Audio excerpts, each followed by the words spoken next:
உண்மையான ஒரு அரசாங்கம் வந்தால்தான் நமக்கு ஆவிக்குரிய ஜீவியத்தில் சுவாதீனமாக தேவனை ஆராதித்து முன்னேற முடியும். பலவிதமான தடைகள் வந்தால் பெரிய பிரச்சனை. அப்படி தடைகள் வரும் என்று பலரும் சொல்லுகிறார்கள். தேவனுக்கு மகிமை. அதெல்லாம் இப்போ நான் சொல்ல போனால் நேரம் போய்விடும். உங்களுக்கு யாவருக்கும் அது தெரியும். அதுபடினால் ஜெபித்து கொள்ளுங்கள். கர்த்தருடைய வருகை நாள் மட்டும் நம்முடைய தேசமும் சபையும் பாதுகாக்கப்பட வேண்டும். சபையை பிசாசானவன் அழிக்கக்கூடாது, அழிக்க முடியாது. என் சபையை நான் கட்டுவேன், பாதாளத்தின் வாசல்கள் நீங்க சொல்லுங்க மேற்கொள்வதில்லை. அதான் தேவனோட வார்த்தையும் நமது விசுவாசமும். ஆனபடியினால் ஆவிக்குரிய ஜீவியத்தில் எல்லாரும் முன்னேறுங்கள். உங்களோட வீட்டில் குடும்ப ஜபங்கள் 3 மணி நேரம் ஜபம். 4 மணிக்கு எழும்பி தேவனை துதியுங்கள். 4 மணிக்கு ஆண்டவர் உங்களை சந்திக்கும் சமயம். வேதவசனம்.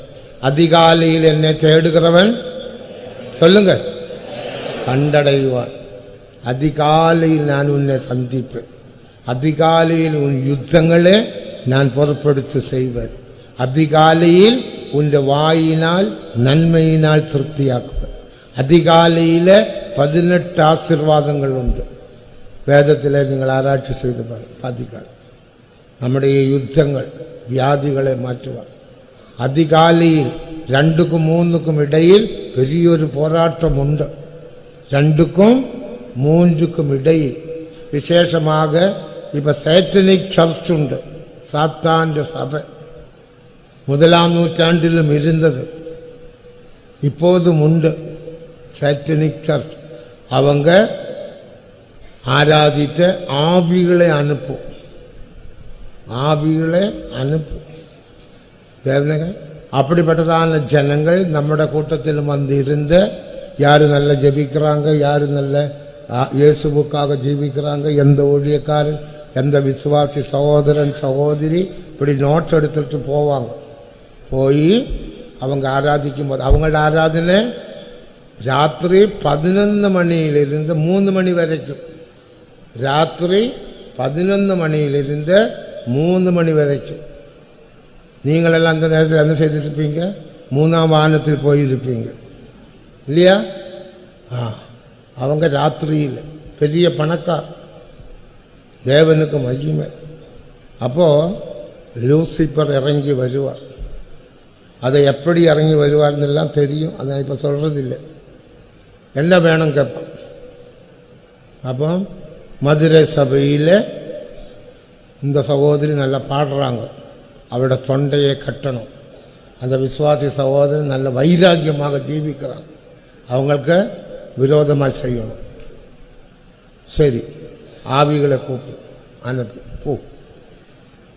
ஆவிகள் வரும். நீ ராத்திரியில் நல்லா சாப்பிட்டு ப்ரைசிங் பண்ணி தூங்கிட்டு இருப்பீங்க.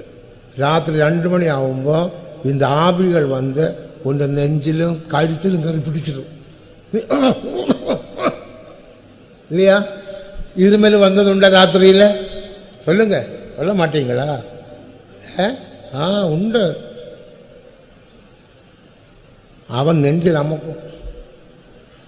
உடனே நீ நல்ல ஆவியில் நிரம்பி, ஓ இது சாத்தான் தான், இயேசுவின் நாமத்தில் சாத்தான் அப்படி அகற்றி பாருங்க, அவன் பறந்து போடுவான், ராக்கெட் மாதிரி போயிடுவான். அதனால தான் எப்போதும் ஆவியில் இருக்கணும். கிளங்குதா?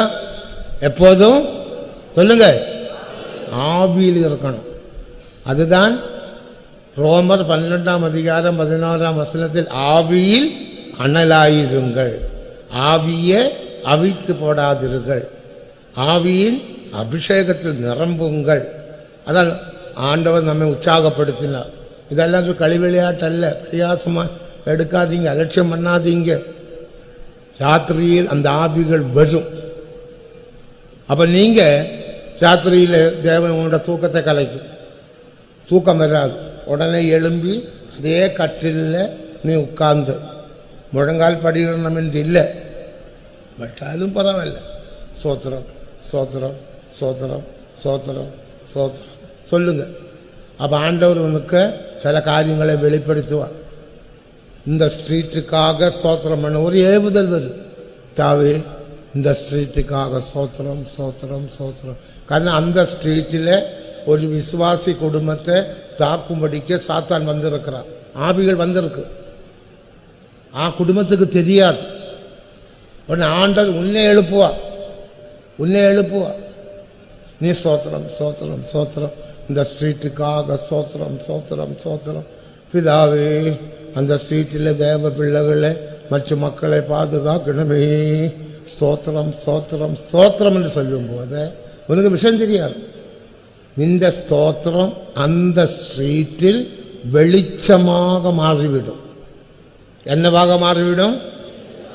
சொல்லுங்க. வெளிச்சத்தை காணும் போது சாத்தான் ஓடிவிடுவான். அப்படி உன்னோட ஸ்தோத்திரத்தினால் 10 ஸ்தோத்திரத்தினால் ராத்திரியில் நீ தியாகம் பண்ணி, உன் தூக்கத்தை தியாகம் பண்ணி, உன் சுகத்தை தியாகம் பண்ணி நீ செய்த 10 ஸ்தோத்திரத்தினால் அந்த குடும்பம் பாதுகாக்கப்பட்டது. உனக்கு மகிமை கூடும். அப்ப தேவன் என்ன சொல்வார்? என்ற ஊழியத்தை இவர் செய்தார், இவனை ஆசீர்வதிப்போம். அவன் கையின் பிரயாசத்தை ஆசீர்வதிப்போம். அவன் பிசினஸை ஆசீர்வதிப்போம். அவன் பிள்ளைகளை ஆசீர்வதிப்போம்.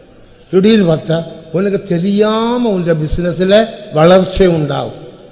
காரணம் என்ன? நீ தேவனோட ஊழியம் செய்தாய்.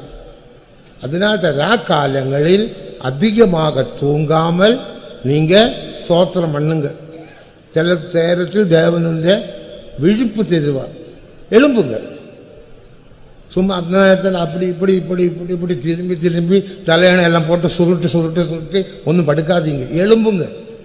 அதே இடத்துல உட்கார்ந்து ஸ்தோத்திரம் ஸ்தோத்திரம் ஸ்தோத்திரம் ஸ்தோத்திரம். பேசுவே எனக்கு வெளிப்படுத்தும் ஐயா. எதுக்காக என்னை எழுப்பினீர்? பேசும் ஆண்டவரே. அப்ப சொல்லும் நைஜீரியாவுக்காக ஸ்தோத்திரம் பண்ண ஒரே உதல். நைஜீரியா ஆண்டவர். நைஜீரியா எங்க இருக்குதுன்றே நமக்கு தெரியாது. ஒரு ஏவுதல் உனக்கு ஏவுதல் வரும். நைஜீரியாவுக்காக ஸ்தோத்திரம் ஸ்தோத்திரம் ஸ்தோத்திரம். அங்க தேவ ஜனங்களை தேவன் பாதுகாப்பான். இப்ப நைஜீரியாவில் 2 மாசம் வந்து 70 பேரை கழுத்து வெட்டி கொலை செய்தாங்க.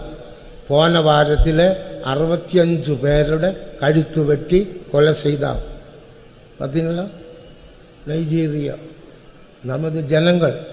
ஆனா அப்படி கொலை செய்யப்பட்டவர்கள் நேர பரலோகத்துக்கு போயிட்டாங்க. அப்போ முழு உலகத்தை குறித்து நமக்கு ஒரு பாரம் தேவை. பாரம்.